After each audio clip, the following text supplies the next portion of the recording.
My sister is an urban legend. I never liked those growing up, probably because of her. You ever notice how when someone tells an urban legend, it always starts out something like, my brother's cousin had this girlfriend once who. Yeah, okay, sure. I think that's why people find urban legends fun, though.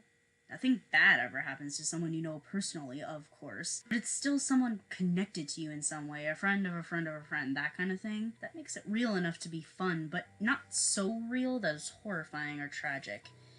The thing is, though, urban legends do start somewhere, and your dumb stories might not be so fun for the people who truthfully suffered.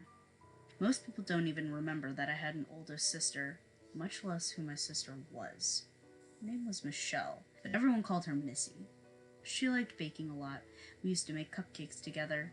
That's the strongest memory I have of Missy, and I hold on to that when times are tough.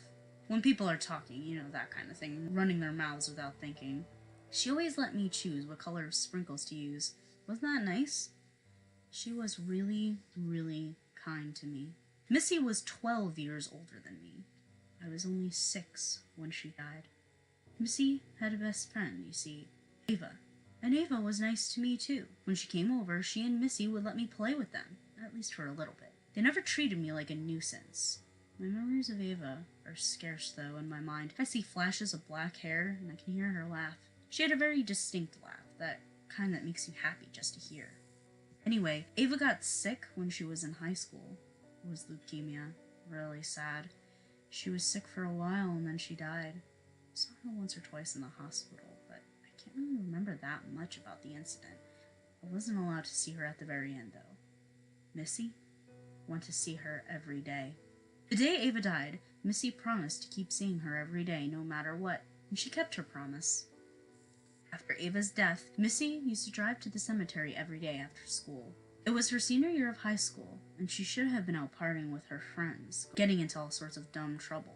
But she wasn't. My sister wasn't like that. Instead, she spent every afternoon sitting at Ava's grave, talking to her. My parents encouraged her at first, but eventually they got worried. It isn't healthy, my mother told my father one night. They were whispering, but not quietly enough. I suppose they hadn't realized that I was hiding at the top of the stairs, hanging on to every single word. It's not good for her. She's not allowing herself to move on. She's torturing herself. I think we need to talk to her. My father was a man of few words, so each word he used was important. I knew that there would be no more daily cemetery visits once they talked to Missy. It made me relieved. I was really worried about her as well. Unfortunately, they never had the chance. That night, Missy was late, coming home from the cemetery. My parents were worried when the knock came at the door. Missy never knocked. We saw a police officer standing there, asking for Michelle Turner's parents, but we all knew what had happened before he opened his mouth. The details came later. It was dark and slippery out. I remember that it was winter now. The ice was beginning to form on the roads. That was probably why my parents were so worried. And anyway, they think a deer ran out in front of our old Ford. That's when Missy swerved, lost control, and rolled the car into a ditch just outside the cemetery. They assured us that it was instant, and Missy didn't feel any pain. But that was little consolation for the tragedy. My parents buried Missy next to Ava. They only thought it was right. I begged them not to. At the time, I couldn't explain it, but it felt wrong. Now I know why.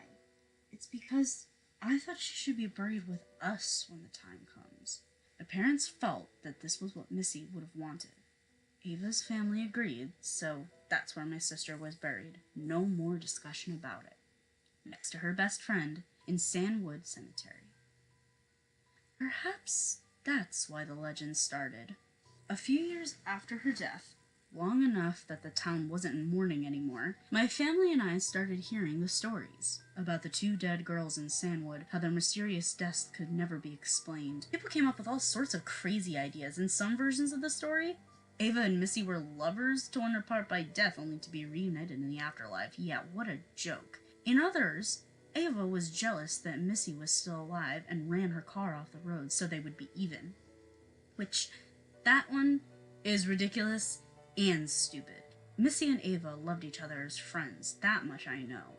In all versions, though, Missy didn't roll her car by any mere accident or coincidence. It was Ava's ghost, or the face of death itself, that had a hand in it. Or, and this one pains me the most, she rolled the car because she wanted to. Yeah, right. Missy was not depressed or suicidal, although saddened by Ava's death. She wanted to die. That's what that legend says. And it was the only way to make it look like an accident. I hate that version. But out of all the stories, it's the only one that could be true. It was a full-blown urban legend by the time I hit high school. People would never careful around me because they didn't realize that Missy and I were sisters. People had long forgotten to include Missy's last name in the stories. Besides, we were 12 years apart. Most people just assumed Missy was an only child, but she wasn't. She was my sister. That's my sister people were talking about. It's a fun urban legend for most people, but it's a terribly, terribly painful and real memory for me. I never talked about Missy. I didn't want people asking me about the legends or bothering me with them. I simply avoided them or expressed disinterest if they were brought up.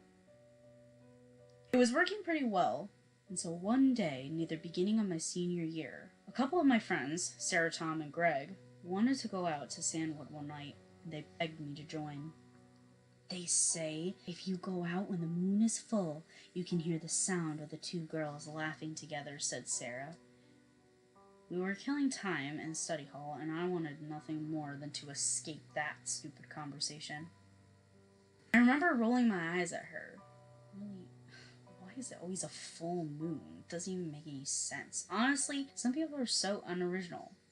But then I thought of Ava and her laugh. I tried to think back to Missy's laugh, what it had sounded like, but I couldn't. I just couldn't remember. I was stuck on a sudden revelation when Greg and Tom jumped on board Sarah's proposal. Hey, yeah, why not? It's a nice enough night for that. It's warm and everything, and it's not like we're gonna get another chance, said Tom. Greg nodded and added, I'm blowing this town as soon as I graduate. Might as well take a good story from it, right? Greg thought he was such a badass, real edgy. Sometimes it made me really cringe, but I still liked him enough to stay friends. I really should have said no. I should have told him that I had homework or a family night or some other stupid crap like that. There were a million excuses I could have chosen from. Because I didn't want to make a mockery out of my sister's death, out of all the pain my family had been put through at her expense. But her laugh, I couldn't stop thinking about her laugh. And even though I knew I wouldn't hear it, I knew the stories were stupid. Yeah, I guess I'm in. I had to take the chance. Greg drove. His parents were loaded and let him borrow any one of their numerous cars whenever he wanted. He picked me up last around 10 o'clock. I told my parents I was going to a study group and that I'd be back late. They trusted me. They always trusted me. It was really nice. They thought I'd moved on as much as I could from Missy's death, but damn did they overestimate me. We drove out to the cemetery and parked on the side of the road, windows down so that we could better hear the ghostly laughter. Everyone cracked open a beer, except for Greg, who actually didn't drink. I think about Greg a lot nowadays. He was always pretending to be someone else. Not that it really matters now, I guess. We sat there drinking for a while, laughing and chatting about school and college and other stuff like that. Sarah was practically bouncing in her seat from nervous anticipation as the night wore on. It was all great fun. To them. A real game. I was nervous too, but not the good kind of nervous. Instead, I had a vaguely sick feeling in my stomach. Something bad was going to happen, but I wasn't sure what. The feeling was intensified around midnight. That's when we would hear the laughter, Sarah told us. Because that's when the veil separating life and death is lifted ever so slightly. The proverbial witching hour. That's when we could hear the dead. I didn't believe her. I knew it was all crap. I had waited for a sign from Missy ever since she had died and had never gotten one. I believed that dead is dead. No amount of wishing or hoping or sobbing in your bedroom while your parents drink themselves to sleep again will ever change that. I was musing on when Sarah shushed us. Shh! Hey! Did you hear that? I thought she was kidding. We all quieted down and listened. Outside, the wind rustled, and the leaves blew in the trees. For a moment, just a sliver of a moment, I thought I heard someone walking through the grass, but then it was gone. Tom snorted at us and chugged the rest of his beer. I didn't hear any. That's all I got out when the screaming started. It was all around us, like we were caught in some kind of freak storm, shrieking and wailing like the likes of which I had never heard before in my life. It was like a portal to hell had been opened, and we were hearing the voices of all the damned. It was the sound of pure agony, and it was so loud that it shook the car. No, it wasn't shaking the car. Something else was. The car was rocking wildly back and forth so hard that Sarah and I were bouncing on the seat. I hit my head against the top of the car and craned my neck. My vision was blacking out for a second. I could hear the screams of my friends join the voices outside as the car rocked violently. I was terrified for a moment that whatever was outside would shake the car hard enough that it would roll over. It took a second to think about that. The car rolling, about my death, about what my parents would think when I died, just like Missy had. Tom's voice tore through the night air. Roll the windows up! Jesus Christ! Roll the freaking windows up! His hand was on the window crank.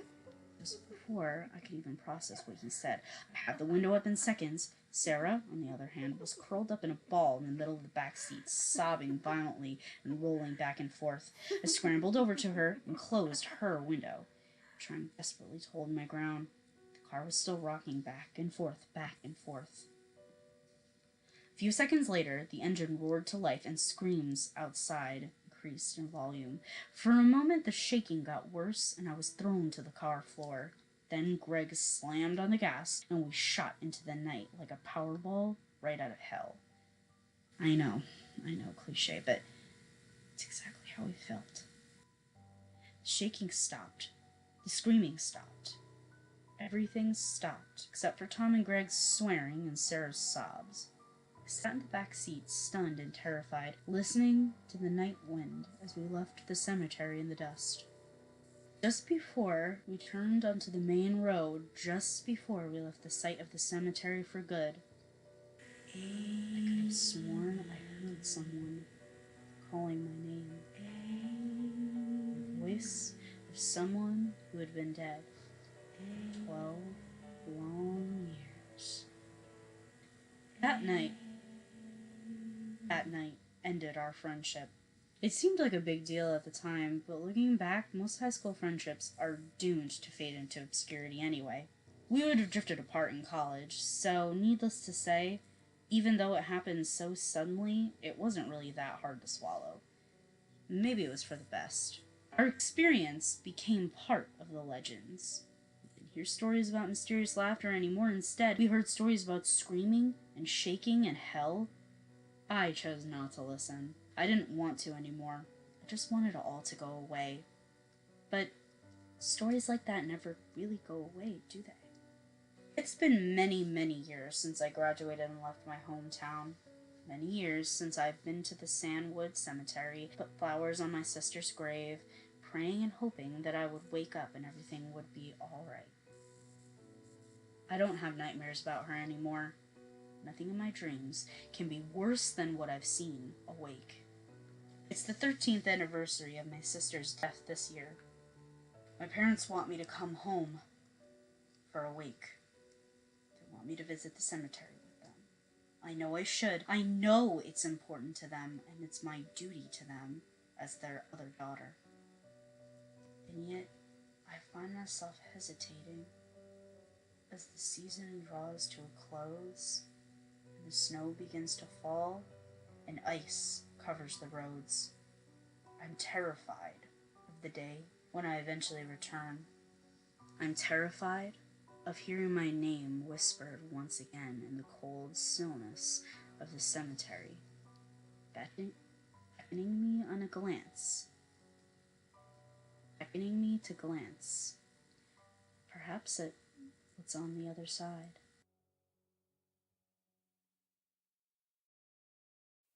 Hi, 207. It's Miss Viola Swamp. Thanks for listening, commenting, and subscribing.